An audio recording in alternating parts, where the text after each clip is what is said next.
நடிகை மஞ்சிமா மோகன் வந்து சமீபத்தில் ஒரு பேட்டி ஒன்று கொடுத்துருந்தாங்க. அந்த பேட்டியில் தலைவரோட ஜெயிலர் படம் பற்றி பேசியிருந்தாங்க. அதாவது ஜெயிலர் படத்தை ரசிக்காதவங்களே இருக்க முடியாது அப்படின்னு சொல்கிற அளவுக்கு இவங்க வந்து ஜெயிலர் படத்தை ரொம்ப என்ஜாய் பண்ணாங்களாம்.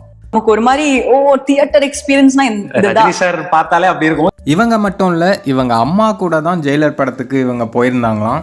இவங்க அம்மா வந்து யூஸ்வலாக எந்த படம் பார்க்க போனாலும் ரொம்ப காமாக அப்படி சைலண்ட்டாக தான் இருப்பாங்களாம், கைத்தட்டியெல்லாம் கொண்டாட மாட்டாங்க.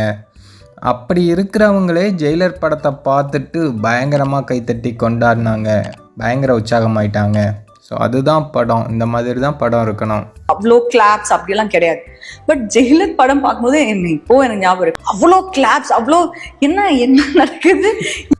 எல்லாரையுமே என்டர்டெயின் பண்ணணும், அதுதான் ஒரு நல்ல படம், ஒரு சிறந்த பொழுதுபோக்கு படமாக இருக்க முடியும் அப்படின்னு இவங்க வந்து பேசியிருந்தாங்க.